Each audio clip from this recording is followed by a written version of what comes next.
We talk endlessly about you being the creator of your own reality, and what that translates to almost every one of you is that there is a manifestation that you're in the process of creating.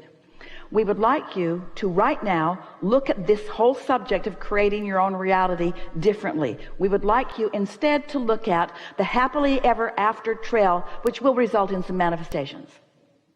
The reality that you're creating is the happily ever after, always unfolding trail that will result in some manifestations. The creating your own reality is not there are manifestations that you're going to figure out how to get to. The creating your own reality is you're going to live happily ever after, and there's going to be some manifestations too.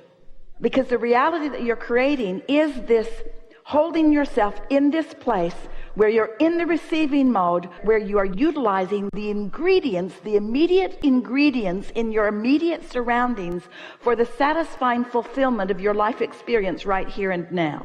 It's sort of like getting on an airplane to go to some fabulous destination, but you've got a 14-hour flight, but your life for the next 14 hours is going to be on the way to this destination. That's your life. And you only have the ingredients that are on that airplane with you in order to create right now. That's all you're going to mold into place. So you want to find things to focus upon that feel good while you're focusing upon. You want to find pleasure in the food, even though, let's face it, it's weird food. No matter how much you paid for the ticket, the food on the airplane is weird. So you've got some adjusting to do before you're really going to appreciate that. There's all kinds of adjustments, self-adjustments that you have to make. You have to confine yourself to a relatively small space, which you are sharing with a lot of other people. And sometimes you have to play some mind games with yourself to make you comfortable. We're just saying, no matter how good or not good you are, you have only the ingredients that have surrounded you that law of attraction is going to use as the stuff that's going to respond to the vibration that you've got going. Now, this is a subject of turning thoughts to things, isn't it? Because at any point in time, you're standing in an environment. Here you are in this room. This is the ingredients that you've got here. And of course, you could get up and leave the room. There are all kinds of options, but we're just saying this environment is the ingredients from which your point of attraction is going to make the life experience that you are living either joyfully or not joyfully.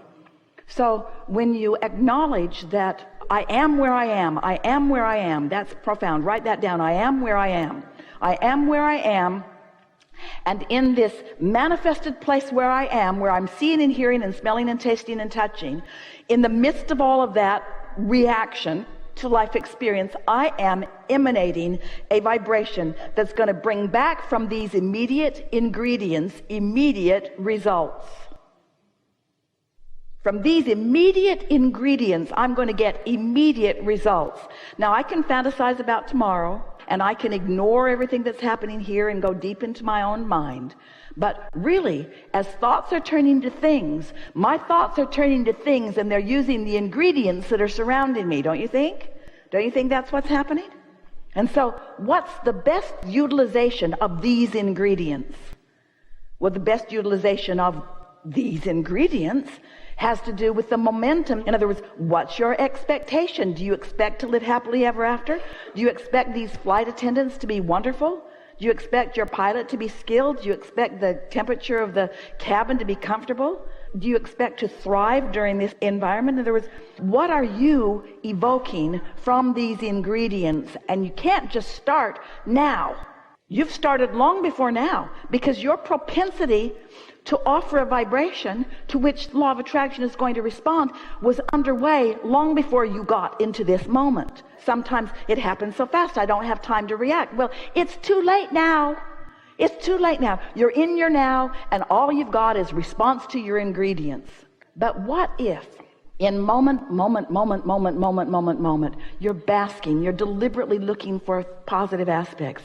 You're feeling good about who you are. You're taking care of yourself. You're breathing deeply. What if you have for a while cared about how you feel, so much so that you haven't been trying to solve problems. You've been basking about things. You haven't been criticizing people and demanding results. You've been appreciating them and enjoying who they are. What if you've tuned yourself to that high frequency of your inner being, and now you and your inner being are surrounded by ingredients that are going to prove so delightful to you? Because these things are always true. You always have your inner being and your inner being's influence with you.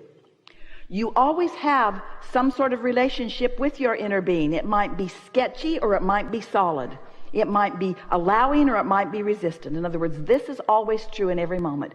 And you have the ingredients of your environment that are going to respond to whatever you've got going on. So if you're flying off the handle all the time, if you're feeling a lot of strong emotion and it feels to you like you can't control it, it's because you were not tending to your vibration in less tense times. That's all it means. We always like to say that the joy factor is the success factor, because everything else will follow. Once you get that in place, then all the other things have to follow that.